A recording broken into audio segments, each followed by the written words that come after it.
Hi, welcome to this edition of On Tap presented by FCSI The Americas. I'm Wade Kaler, Executive Director. I get to introduce another great member of FCSI this week. This member has been in industry for a long time, first as an operator and then became a food service consultant. He's been a part of a large number of projects, including too many Olympic villages to list. So let's get into it with him. Please welcome the owner and CEO of Orlando Espinosa and Associates, Mr. Orlando Espinosa III. Hi, Orlando. Thank you for joining us on the show. Well, thank you. I'm really excited Abs- about this opportunity. Oh, me too. I know you've been around for a long time. We've had a few conversations over the years. We've really never gotten a chance to deep dive into talking to each other. So I'm really looking forward to today. Um, as you know from watching other episodes, assuming that you've watched other episodes, I guess, but nonetheless, uh, we always like to start off with tell us a little bit about your background, how you got your start in food service industry, and then what led you to becoming a food service consultant. Okay. Well, I guess it started at childhood. I always had a great passion for design and being creative. And through my education, when I was in high school, as a junior, we were able to take a class called Architectural uh, Drawing and Design. And it was a 1 year class. So I took that and I did really well. And my teacher really liked what I did and my passion for it. So my second year, last year of high school, we designed a self-taught course, and of course, I had responsibilities that I needed to achieve throughout it and pass it very successfully. The one thing that came out of it was I got an opportunity to work at a restaurant interiors manufacturer, and I started off in the drafting position. Was very successful at that, and then went to work for a local consultant in Arizona, Okay. Douglas Collier, and he's no longer with us. And then from there, spent about 28 years of my career in corporate America. I worked with Restora as a project engineer in their food service design organization, and then went on to Aramark for about 18 years. So I had an opportunity to do a lot and see a lot of different things. So been very passionate about it and stay with it. So, um, I know when you're with Aramark, I'd like to ask a little bit about that. When you managed, when you were with Aramark, let me restart that. Try that again. So I'd like to pick up where you just left off, and then with Aramark, you used to manage 100 plus employees, and you Yes. had a big team and everything else. How did life change when you left the corporate world and went to work as a food service consultant yourself with a much smaller team? How did your life have to change for that? On one part, it was not having to be responsible for so many different groups that I managed and people. Although I enjoyed it, it was quite a bit of stress. Um, the decompression took me probably about a good 6 months, and I got to go back to my passion, which was design and Yeah. to work with clients directly. So I had a great career in corporate America, and I've had just as great a career as an independent consultant because I do what I Nice. love, which is working with clients directly. Absolutely, absolutely. Now, the question new this year that we're asking everybody that's been fun to hear the answers of is when you got started as a food service consultant, you left the corporate world. How long did it take you before you felt proficient or you felt like you really knew what you were doing as a consultant overall, not just a designer, but as an overall well rounded consultant? I believe when I left corporate America, the decompression time allowed me to really think about what I wanted to do going forward. And did I want to have another large organization or a small one? And I Okay. stayed wanting to be a small organization and work with clients individually. So, to answer your question about the time, it took me about a good year. Very good. Very good.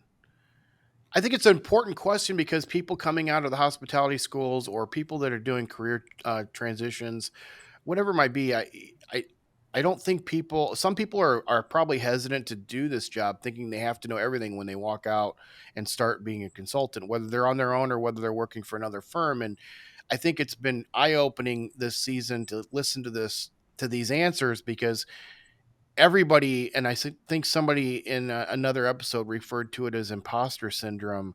Everybody, you don't have to be an expert coming out of the gates, is my point. You can, it's going to take a while. It's kind of like in the association world for us, my expertise is, I don't feel you have a really good grasp of any client until you've been there for at least a year.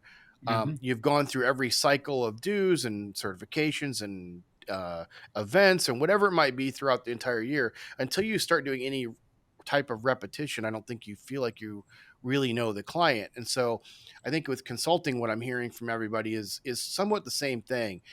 It really takes about a year or two before you feel like you get your legs under you to really feel like I can walk into a room and be very confident that I'm gonna know most everything that somebody's gonna ask me. And but also listening to the client going, I may not know everything, so I've got to be humble about it as well. Yeah. If I could add, I think the biggest challenge was the resources. At Aramark, Mm, I had 10 or 15, designers that worked for me. I had an interior design department, procurement, legal, construction. So it was a yeah. matter of picking up the phone and accessing that resource. When you're an independent consultant, you have to redevelop those resources, Yeah. and at the level that you're accustomed to and that your clients need, that's a real challenge. Yeah, exactly.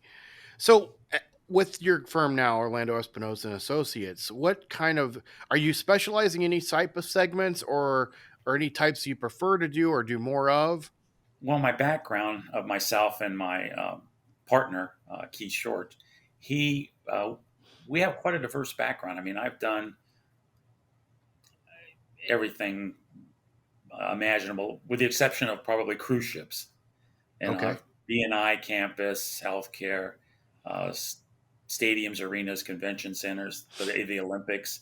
So right now, I'd like to say it comes in ebbs and flows. In other words, right now we're working very heavily in the BNI sector, Okay. and just most recently, our healthcare started up. So we've got a number of healthcare projects. We've Nice. got a small number of private schools that we're working on. And then we're having conversations on some international games that we might be involved in the next year or two. Oh, very So cool. we've got a wide enough expertise to be very successful in each one of those markets. Oh, nice. I like that. What, you talked a little bit about the Olympic things, and I know you've done a tremendous amount of Olympic villages. Tell us a little bit about your experience and not only what it's like to design for Olympic villages, because you're talking about operations, food types, allergies. I mean, everything you can think of in a short amount of time. But you're also talking about many different types or different parts of the world. So, walk Mm-hmm. us through a little bit about your experience dealing with creating those villages, but also what it was like to deal with different countries to build these operations. Because it's one thing to design and implement, but it's a whole nother thing when you got to deal with laws and countries and cultures and everything else. I would say the biggest challenge is educating the host country that when you have an Olympics in their country, whether it be Beijing, China, or Athens, Greece, the athletes are going there to eat their regimented diet, not to go Yeah. eat Greek food or Chinese food. And so it's a matter of educating the clients, the host country, and understanding that there is a special menu for the 200 some odd countries that come, and each athlete has special dietary needs. So that's the main menu that occurs for the first couple of weeks of the Olympics because they're in Yeah. training and competition. Um, we do put host country uh, food offerings in for say off hours of when they're Yeah. not training in that, or when they've been eliminated, so that they get a Yeah. taste of the country. So it's a very balanced type of menu, but originally starting out focusing on the athlete's needs and then transitioning into the local and international food service offerings. I would imagine, how long do you have to start planning that in advance for all the different types of foods you have to be ready for? But 2 years, 2 years. two Nice. years, yeah, yeah. That's a busy 2 years then. It is, and unfortunately for a small organization, one of our biggest challenges was virtually shut down my business from everything else Yeah, because there's absolutely. numerous trips to different parts of the world for meetings, video conference calls that are all hours of the day to speak with operators and constructors and clients directly. Going back a little bit to the BNI side that you came from and that you do a lot of work with, is there anything as we're still in COVID, but we're kind of on the tail end, if you will? Is there any changes you've seen in major changes in the BNI industry that have been affected by COVID moving forward, especially with the work from home and the virtual and some of the places even shutting down their corporate headquarters? I mean, what kind of changes have you had to do as a consultant or pivot with? Well, and I think a lot of people that deal in that particular market segment, are realizing that as you designed facilities in the past for the total campus number and participation, and you sized your facilities based on your peak demand, that was over a 5-day period. Now, with 3 days at work, 2 days at home, working at home, the challenge is those people that come in for those 3 days, who's going to want to eat and who selects to bring something from home because they've got used to that. Yeah. So we're finding right now that, gone are the days of the full sized food service operation.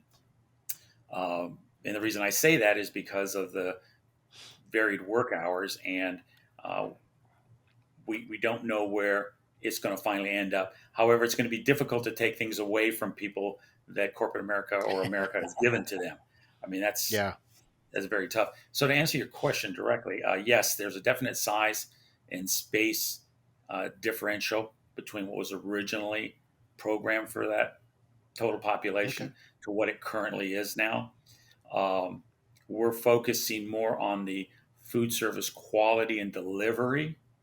The dining spaces are probably 70% of what they used to be, because one of the offerings that needs to take place now is you need to either have grab and go so Hmm. people can go back to their workstations, or you need to have delivery. Not Okay. everybody can do that, so it's a balance of those um, three offerings in the facility: pick up and go, and delivery. So it Okay. makes it quite challenging. Absolutely. Sounds like a lot of change, actually, which is good and bad.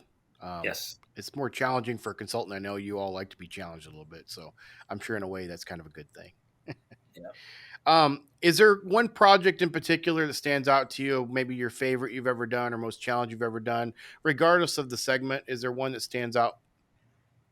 I think early on in my career, I had the opportunity to put a catering kitchen at the 30 feet below ground level at the San Francisco Opera House. Oh, okay. And the uniqueness of that project was that whole complex where the Opera House is located sits on a man made pontoon. And so you can't go down for your drainage, you have to go up. So Hmm. we were working in a historical building built in the early 1900s, and we had to run ductwork all the way through I think it was 70 or 80 feet of ductwork up through the building, through the catacombs of the structure. And so everything was brought down, but we had to eject it out, exhaust, sewage, and all of that. It was in. I had a great architect and a great contractor, and just a very good team. And it was very exciting, very challenging, very demanding. At the end of the project, when we were getting ready to start up, the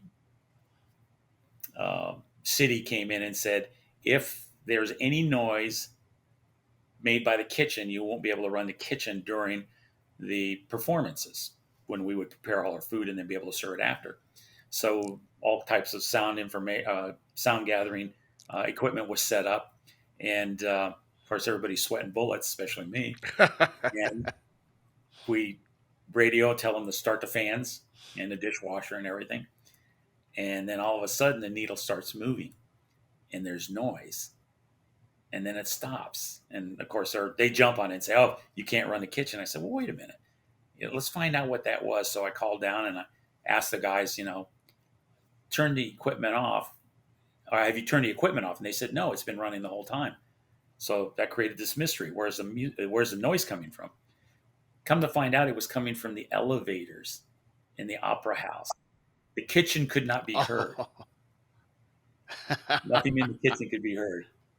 So that was kind of, not only was it a challenging job, an exciting job, but it was a great ending to really very Yeah, memorable project for me. So little things like that. I mean, it wasn't a huge kitchen, absolutely. but those kind of challenges where you have to provide services to an area that never had them before, and then extraction through a building Yeah, that never had it absolutely. before. Part of the consulting is networking with a lot of people, and I know that you're very well known throughout the consulting community and the industry as a whole. How important is networking been to you and your success? I mean, how do you view networking when it comes to being a food service consultant? Absolutely critical. You have to have good relationships with your peers. Hmm. You need to have great relationships with the manufacturers and with the different resources that you use, not only to assist you in completing projects, but also general knowledge of the industry and the pulse of the industry and what's happening. Um, you can't neglect that. Yeah, very good. What is one thing about Orlando that nobody would ever know without you telling them? Whether it's a situation, a hobby, a habit, something like that. What's one thing about you that nobody would ever be able to guess? I love building things Yeah. and working in the yard. Yeah, I like working with my hands. I like to build patios, room additions, furniture. Um, not anything real, you know, high end, but simple furniture and stuff like that. Yeah. Just keeping busy, doing work that I don't have to think about. There you go. I like that. Last question I've got for you is on the formal side, anyway. Who's been the greatest influence in your professional life? Gosh, I've had tremendous mentors along the way. It's almost like you know people come in phases. Um, the names that come to me, it's been multiple people. A gentleman named Hank Wassel, when I first started off as a draftsman, uh, took time and patience with me, uh, taught me, line quality writing. Uh, Another gentleman named Gary Morcom, very demanding, being precise. Precise was everything, understanding what the client's needs were. Uh, I'd say everybody I work with is Okay. a mentor to me, um, because I approach it that I want to do my best, so I want to understand as much as I can. Yeah. Uh, I don't know if that answers the question, but those are Oh, people I that think come to that's mind. Yeah, no, I think that's very healthy. I think that's a very healthy answer. I love the answer of everybody that you work with because I think you can learn from everybody.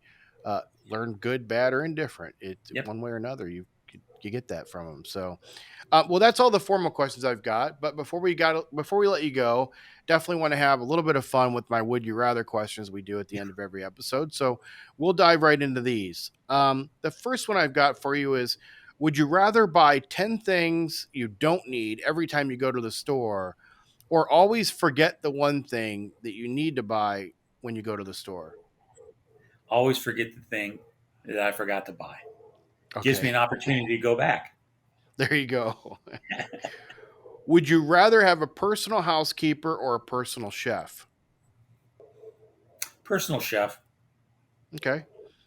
Would you rather be an extra in an Oscar winning movie or the lead in a box office bomb? an extra. All right. Would you rather be able to watch nothing but Hallmark Christmas movies or nothing but horror movies for the rest of your life? Christmas movies. Okay. Would you rather have a pause or a rewind button in your life? Pause. All right. Would you rather personally win $25,000 or have your best friend win $100,000? Best friend win $100,000. Okay. Would you rather be in a zombie apocalypse or a robot apocalypse? A robot apocalypse. Okay. Would you rather give up your cell phone for a month or give up bathing for a month? That's a good one. I'd give up my cell phone. Okay. I thought we might have had our first bather. Finally, nobody will say bathing. Would you rather be able to speak any language or be able to communicate with animals? Speak any language. Would you rather always have an annoying song stuck in your head or always have an itch that you can't reach? An annoying song. Okay. Would you rather read the book or watch the movie? Watch the movie. Would you rather have your own theme park or own your own zoo? Have my own theme park. Okay. Would you rather be compelled to high five everyone you meet or be compelled to give a wedgie to anyone in a green shirt? I would probably high five. Okay.